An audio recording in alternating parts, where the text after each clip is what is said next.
जय हिंद दोस्तों। स्वागत है आप सभी का study with M SPP channel पर। दोस्तों ये मॉडर्न हिस्ट्री का लेक्चर है ये। तो इसमें वन लाइनर के माध्यम से जो है पूरे जो आधुनिक भारत का इतिहास है उसको कवर करेंगे। ठीक है। तो इसमें ये इस वीडियो का ये तीसरा पार्ट है। इस जो ये सीरीज़ है ये तीसरा पार्ट है इस मॉडर्न हिस्ट्री का। ठीक है, वन लाइनर के माध्यम से। तो आप इसको ज़रूर देखिए। इसके पहले के जो दो पार्ट हैं उसको भी देख लीजिए, तो आपको ये पूरा सीक्वेंस समझ में आ जाएगा। तो ये जो जीएस पॉइंटर है उसका उसकी सीरीज़ है, उसी उसी से ये पढ़ा रहा हूँ मैं। ठीक है, घटना चक्र की जो जीएस पॉइंटर आती है। तो चलिए इसको देखते हैं। ब्रिटिश शासन का भारतीय अर्थव्यवस्था पर प्रभाव क्या पड़ा है। ठीक है, उससे संबंधित जो प्रश्न है या जो भी जैसे भी आया है वो सब देख लेते हैं। ठीक है। भारत में उपनिवेशी शासनकाल में होम चार्जेस भारत से संपत्ति दोहन का महत्वपूर्ण अंग थे। वह निधियां जो होम चार्जेस के संगठक थे, क्या क्या होम चार्जेस लगाते थे, मतलब यहाँ से लंदन में इंडिया ऑफिस का भरण भरण पोषण के लिए प्रयोग में लाई जाने वाली निधि यहीं से जाती थी, भारत से। भारत में कार्यरत अंग्रेज कर्मचारियों के वेतन यहीं से दिए जाते थे। पेंशन तथा पेंशन देने हेतु प्रयोग में लाई जाने वाली निधि, ये सब जो है होम चार्जेस में आते थे। होम चार्जेस मतलब यहीं से लिया गया पैसा। शब्द इंपीरियल प्रेफरेंस का प्रयोग किया जाता था किसके लिए? ब्रिटिश भारत में ब्रिटिश आयातों पर दी गई विशेष रियायतों में, ब्रिटिश से कुछ आयात किया जाता था तो उस पर कुछ रियायतें दी जाती थी, तो उसको बोलते थे इंपीरियल प्रेफरेंस। ठीक। ब्रिटिश शासन के दौरान भारत के उद्योगों का कोई स्वतंत्र विकास नहीं हुआ। इसका कारण क्या था? भारी उद्योगों का अभाव। स्तंभरारी बंदोबस्त, स्तंभरारी बंदोबस्त ये वही जो स्थायी बंदोबस्त उसको कह सकते हैं आप, उसी का ये दूसरा नाम है ये। ठीक है, लॉर्ड कॉर्नवालिस के द्वारा शुरू किया गया स्थायी बंदोबस्त प्रारंभ किया गया। देखिए वही चीज़ नीचे बताया गया है, लॉर्ड कॉर्नवालिस। ठीक। तो उसी के शासनकाल में ये शुरू हुआ। स्थायी बंदोबस्त किया गया जमींदारों के द्वारा, जमींदारों से। लॉर्ड कॉर्नवालिस द्वारा स्थायी बंदोबस्त कब लागू किया गया? 1793 में। ध्यान रखिएगा, बहुत पूछा गया है। चिरस्थायी बंदोबस्त 1793 के अंतर्गत जमींदारों से अपेक्षा की गई थी कि वे खेतिहरों को पट्टा जारी करेंगे। अनेक जमींदारों ने पट्टा जारी नहीं किए। इसका कारण क्या था? जमींदारों के ऊपर कोई सरकारी नियंत्रण नहीं था, उनको बस बोल दिया गया था, लेकिन ऐसा कुछ किया नहीं उन्होंने। बिहार में परमानेंट सेटलमेंट लागू करने का कारण क्या था? जमींदारों के लिए जमीन पर वंश परंपरागत अधिकारों को स्वेच्छा से हस्तांतरित करने का अधिकार। ठीक है। बंगाल में बिहार में भूमि पर किराएदारों के अधिकारों को बंगाल किराएदारी अधिनियम द्वारा दिया गया। ये 1885 में ये लागू किया था एक्ट। ठीक। सर टॉमस मुनरो ने जिस भू राजस्व बंदोबस्त से संबद्ध थे, तो ये टॉमस मुनरो जो है ये रैयतवाड़ी से संबद्ध थे। ठीक है। अंग्रेजों ने रैयतवाड़ी बंदोबस्त लागू किया था। कहाँ कहाँ लागू हुई थी ये? मद्रास और बम्बई प्रेसिडेंसी में। ठीक। अंग्रेजों ने ब्रिटिश संस्था। ठीक है। तो ब्रिटिश व्यवस्था में रैयतवाड़ी भू राजस्व संग्रह कहाँ तक प्रचलित था? ये दक्षिण भारत में। रैयतवाड़ी बंदोबस्त के संदर्भ में सही कथन देखिए। किसानों द्वारा लगान सीधे सरकार द्वारा दिया जाता था। सरकार रैयत को पट्टे देती थी। कर लगाने के पूर्व भूमि का सर्वेक्षण और मूल्य निर्धारण किया जाता था। ये रैयतवाड़ी व्यवस्था का प्रावधान था। ठीक है, आगे बढ़ते हैं। देखिए, असम में सर्वप्रथम चाय कंपनी की स्थापना हुई थी 1839 में। याद रखिएगा। दादा भाई नौरोजी द्वारा प्रतिपादित अपवाह सिद्धांत, जो ड्रेन थियरी दी थी इन्होंने, तो वो उसके बारे में क्या सही परिभाषा क्या है, क्या बताया था उन्होंने?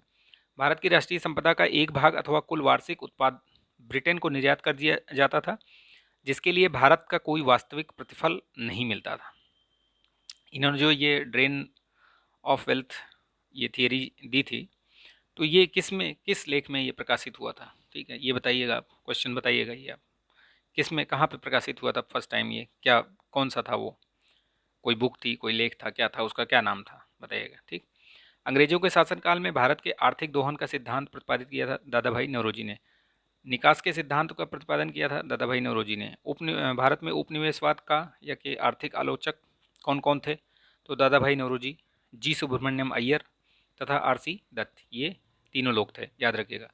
बाल गंगाधर तिलक, आर.सी. दत्त, एम.जी. रानाडे और सर सैयद अहमद खान में दादा भाई नौरोजी के उत्सारण सिद्धांत में विश्वास नहीं करता था। कौन नहीं करता था? सर सैयद अहमद खान। ये जो है कांग्रेस के बिल्कुल विरुद्ध थे। ठीक है, इनका झुकाव जो है वो अंग्रेज़ों की तरफ था। ये चाहते थे कि मुस्लिम जो भी समुदाय है, मुस्लिम समुदाय, वो अंग्रेज़ों के साथ वफादार रहे। ठीक है। Poverty and un British rule in India नामक पुस्तक दादा भाई नौरोजी ने, ये आपकी यूपीपीसीएस 2021 में ये प्रश्न पूछा गया था कि ये बुक कब लॉन्च की गई थी दादा भाई नौरोजी द्वारा। पुस्तक का नाम भी दिया गया था, ऑथर भी दे दिया गया, पूछ लिया गया था ये कब इन्होंने इसको लॉन्च की थी। ठीक है, तो याद रखिएगा ये 1901 में। दादा भाई नौरोजी की भारतीय राष्ट्रीय आंदोलन को सर्वाधिक प्रभावी देन क्या थी? उन्होंने इस बात पर अभिव्यक्त किया कि ब्रिटेन भारत का आर्थिक शोषण कर रहा है, इन्होंने बताया। तो ये सबसे महत्वपूर्ण बात थी। भारत में ब्रिटिश आर्थिक नीति घिनौनी है, यह विचार व्यक्त किया था किसने? कार्ल मार्क्स ने। ठीक है। अब देखिए 1857 की क्रांति, इससे बहुत सारे सवाल आते हैं, कई बार पूछे भी गए हैं, तो इसको बहुत ध्यान से देखिएगा, बहुत ध्यान से सुनिएगा, इसको एक दो बार रिवाइज कीजिएगा आप, तो आपको ये सारी चीज़ें कंठस्थ हो जाएंगी। ठीक है, ये क्विक रिवीजन के लिए सही है, जो भी अभी परीक्षाएं आएंगी उसके लिए बहुत सही है ये। आप इसको क्विक रिवीजन करके आप अपना कॉन्फिडेंस बढ़ा सकते हैं। ठीक है, एक दो बार देखिए वीडियो को, आपका रिवीजन हो जाएगा। अंग्रेजी भारतीय सेना में चर्बी वाले कारतूसों से चलने वाली एनफील्ड राइफल को शामिल किया गया था। कब शामिल किया गया था? दिसंबर 1856 में। ठीक है, तो कब शामिल किया गया था? ये 1856 में। भारत के प्रथम स्वतंत्रता संग्राम का मुख्य तात्कालिक कारण क्या था? अंग्रेजों का धर्म में हस्तक्षेप का संदेह। ठीक, मंगल पांडे की घटना हुई थी बैरकपुर में। मंगल पांडे सिपाही थे 34वीं बंगाल नेटिव इन्फेंट्री के। 1857 के विद्रोह के दौरान बहादुर शाह ने शाह ए आलम बहादुर का खिताब किसको दिया था? बख्त खान को। दिल्ली में इन्होंने इनका ये आंदोलन का ये नेतृत्व किया था बख्त खान ने। ठीक है, वहाँ पर ये थे सिपाहियों के साथ। 1857 की क्रांति का प्रमुख कारण ब्रिटिश साम्राज्य की नीति। ठीक है, 1857 की क्रांति सर्वप्रथम कहाँ से शुरू हुई? मेरठ से। मेरठ से ही दिल्ली पहुंची, दिल्ली से फिर कानपुर, लखनऊ, झांसी, ये सब कई जगहों पर फैली, इलाहाबाद, बिहार में। ठीक है, 1857 के संग्राम से संबंधित पहली घटना थी सैनिकों का दिल्ली के लाल किले पर पहुंचना। 57 के स्वाधीनता संग्राम का प्रतीक क्या था? कमल और रोटी। ये हम बहुत बचपन से पढ़ते आ रहे हैं। 1857 के संग्राम के झांसी, मेरठ, दिल्ली, कानपुर केंद्रों में सबसे पहले अंग्रेजों ने पुनः कहाँ अधिकृत किया? दिल्ली को। ठीक है, सबसे पहले दिल्ली को इन्होंने फिर से मतलब अपने उसमें कर लिया था। 1857 के स्वाधीनता संघर्ष की वीरांगना महारानी लक्ष्मी बाई की जन्मस्थली वाराणसी। ठीक, 57 के बरेली विद्रोह का नेता कौन था? खान बहादुर। दिल्ली में याद रखिएगा, ये अलग अलग जगहों को ये मैचिंग में पूछते हैं। ठीक है, कौन कहाँ पे किसने नेतृत्व किया था, वहाँ का नेता कौन था। तो जैसे अब मैचिंग में आ जाता है कि बख्त खान कहाँ के थे, खान बहादुर कहाँ के थे। ठीक है, रानी लक्ष्मीबाई ने कहाँ से किया था, नाना साहब कहाँ से थे, हजरत महल कहाँ से, तो ये ऐसे मैचिंग में दे देगा, उसको याद रखिएगा, अभी आगे इसमें मिलेगा ये सब। तो बरेली में खान बहादुर। लक्ष्मीबाई की समाधि स्थल कहाँ है? ग्वालियर में। रानी लक्ष्मीबाई को अंतिम युद्ध में कौन था उनके सामने? हीरोज। ठीक है, 57 का विद्रोह लखनऊ का नेतृत्व किसके नेतृत्व में आगे बढ़ा था? बेगम हजरत महल। ठीक है, वो बेगम ऑफ अवध लिखा है। वह महिला जिसने अवध में 1857 की क्रांति का नेतृत्व किया था, तो किसने किया था? बेगम हजरत महल ने। इलाहाबाद में 1857 के संग्राम का नेता कौन था? मौलवी लियाकत अली। याद रखिए, इलाहाबाद में कौन था? मौलवी लियाकत अली। 57 के संघर्ष में भाग लेने वाले सिपाहियों की सर्वाधिक संख्या कहाँ से थी? अवध से। नाना साहब कहाँ कमांडर इन चीफ थे? इनके कमांडर इन चीफ कौन थे?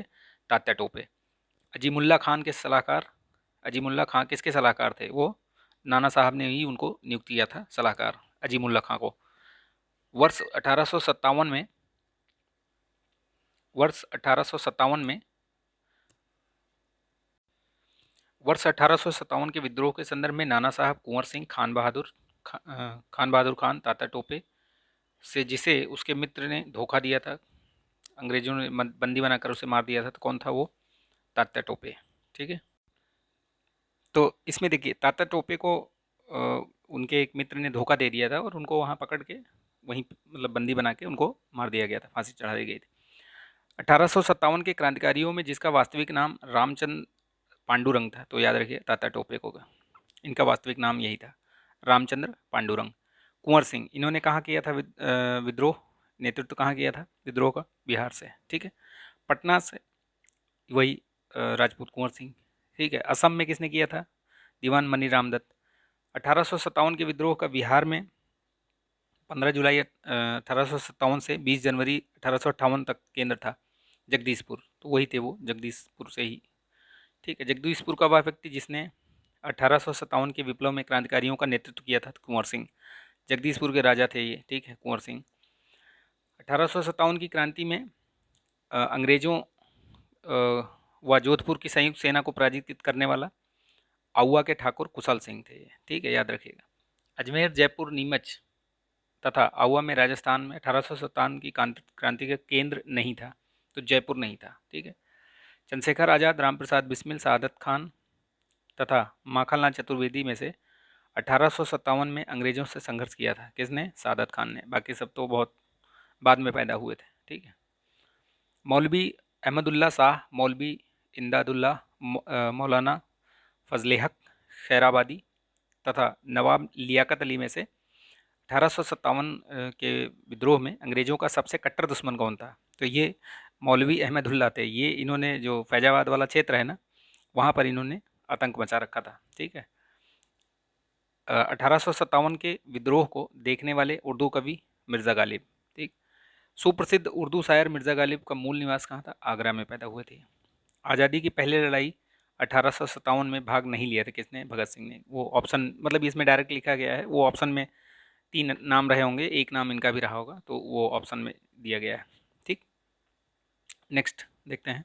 1857 के विद्रोह में बेगम हजरत महल, कुंवर सिंह, ऊधम सिंह तथा मौलवी अहमदुल्ला में से कौन संबद्ध नहीं था, तो आपको पता चल जाएगा कि ऊधम सिंह नहीं थे। 1857 के विद्रोह स्वतंत्रता संग्राम में अंग्रेजों की सर्वाधिक सहायता करने वाला राजवंश कौन था, ग्वालियर के सिंधिया, ठीक।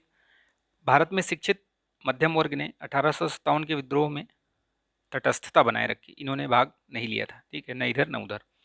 खेतिहर मजदूर, साहूकार, कृषक तथा जमींदार वर्गों में से 1857 के विद्रोह भाग नहीं लिया था, किसने, साहूकार और जमींदारों ने। चित्तौड़, झांसी, जगदीशपुर तथा लखनऊ में से वह क्षेत्र जो 1857 के विद्रोह में प्रभावित नहीं था, तो वो चित्तौड़, बाकी तो प्रभावित ही था, झांसी, जगदीशपुर, लखनऊ, यहाँ सब तो हो ही रहा था विद्रोह।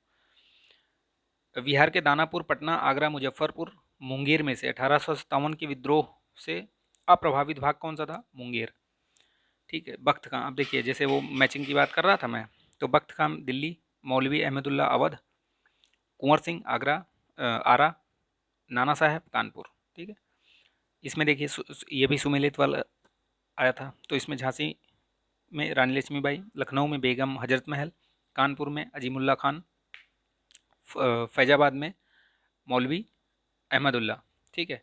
अजीमुल्ला खान ये कौन थे, ये मैंने ऊपर उधर बताया था ना, ये अपना सलाहकार नियुक्त किया था इनको, ठीक है, नाना साहब ने, याद रखिएगा, तो कंफ्यूज मत हो जाएगा। क्रांतिकारियों के नाम देखिए और स्थान, कहाँ से कौन संबद्ध था, देखिए, नाना साहब कानपुर, नवाब हामिद अली खान दिल्ली, मौलवी अहमदुल्ला लखनऊ, मनीराम दीवान ये असम में, ठीक है। 1857 के विद्रोह के समय भारत का गवर्नर जनरल कौन था, कैनिंग। ये कैनिंग महोदय जैसे ही आए हैं डलहौजी के जाने के बाद, और आते ही जो है ये सब घटनाएं घटित हो गई, ठीक। 1857 के विद्रोह के समय बैरकपुर में ब्रिटिश कमांडिंग अफसर कौन था, जॉन बेनेट हैरसे। 1857 में इलाहाबाद को आपातकालीन मुख्यालय बनाया गया था, किसने बनाया था, लॉर्ड कैनिंग ने, ठीक है। 1857 के विद्रोह के समय ब्रिटिश प्रधानमंत्री कौन था, विस्कॉन्ट पाम्स्टन, ठीक है। 1857 का विद्रोह मुख्यतः असफल रहा, किसी सामान्य योजना और केंद्रीय संगठन की कमी के कारण, क्योंकि कोई योजना नहीं थी और कोई एक केंद्रीय शक्ति नहीं थी जो जिसके नेतृत्व में जाके ये लड़ा जा सके, ठीक है। तो इस वजह से जो है ये संगठन नहीं था और उसी वजह से ये विफल भी रहा, ठीक है। 1857 का प्रथम स्वतंत्रता संग्राम असफल हुआ क्योंकि भारतीय सिपाहियों में उद्देश्य की एकता की कमी, प्रायः भारतीय राजाओं ने ब्रिटिश सरकार का साथ दिया और ब्रिटिश सिपाही कहीं अच्छे सुसज्जित सज्जित और संगठित थे, उनके पास हथियार अच्छे थे और ये सब चीज़ें थी, तो और उनके पास बहुत गोला बारूद और ये सब आपूर्ति वगैरह ये सब थी, तो कहाँ टिक पाते ये लोग बेचारे। अंग्रेज राजपूत राज्यों में 1857 के विद्रोह को दबाने में सफल रहे, क्योंकि स्थानीय शासकों ने क्रांतिकारियों का साथ नहीं दिया, ठीक है, बल्कि उनको अंग्रेजों का साथ दिया उनको दबाने में। General John Nicholson, general Neil, major general Havelock, sir Henry Lawrence में वह ब्रिटिश अधिकारी जिसने लखनऊ में अपना जीवन खोया, मतलब वहाँ पे उनको कौन, मतलब वहाँ पे उनकी मृत्यु हो गई। तो जनरल नील, मेजर हैवलॉक तथा हेनरी लॉरेंस ये सभी वहीं पे मारे गए थे। कथन अब देखिए, 1857 में प्रथम स्वतंत्रता संग्राम ब्रिटिश सरकार से स्वतंत्रता प्राप्त करने में असफल रहा, ठीक है, कारण क्योंकि बहादुर शाह जफर के नेतृत्व को जन सहयोग नहीं मिला था और अधिकांश महत्वपूर्ण रियासतों के शासक उनका साथ देने में कतरा रहे थे। तो ये सत्य है दोनों, ठीक है। 1857 के विद्रोह को एक षड्यंत्र की संज्ञा दी थी, किसने बोला था? ये जेम्स आउटरम और डब्ल्यू टेलर ने, इन लोगों ने इसको बोला कि ये एक षड्यंत्र है, ठीक है। वह आधुनिक इतिहासकार जिसने 57 के विद्रोह को स्वतंत्रता की पहली लड़ाई बोली थी, तो वीडी सावरकर ने बोला था इसको, ठीक है। भारतीय स्वतंत्रता आंदोलन का सरकारी इतिहासकार कौन था? एस.एन. सेन। भारतीय भाषा में 1857 के विप्लव के कारणों पर लिखने वाला प्रथम भारतीय सर सैयद अहमद खान ने लिखा था। तथाकथित प्रथम राष्ट्रीय स्वतंत्रता संग्राम न प्रथम, न राष्ट्रीय, न ही स्वतंत्रता संग्राम था, ये किसने कहा था? ये आर.सी. मजूमदार ने, ठीक है। 57 की क्रांति के बारे में सही अवधारणा है, इसने भारत में ईस्ट इंडिया कंपनी की शासन प्रणाली को मृतप्राय बना दिया, ठीक। महारानी विक्टोरिया ने भारतीय प्रशासन को ब्रिटिश ताज के नियंत्रण में लाने की घोषणा की थी। ये 1 नवंबर 1858 को, ये कैनिंग महोदय ने ही ये पढ़ा था इसको इलाहाबाद में, प्रयागराज में, ठीक है। साम्राज्ञी विक्टोरिया ने 1858 की घोषणा में भारतीयों को बहुत सी चीज़ें दिए जाने का आश्वासन दिया, वह आश्वासन जिसे ब्रिटिश शासन ने पूरा किया था।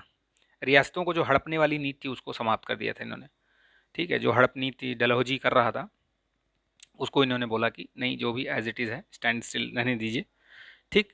महारानी विक्टोरिया की उद्घोषणा का उद्देश्य क्या था? तो उद्देश्य ये थे, देखिए पढ़ते हैं।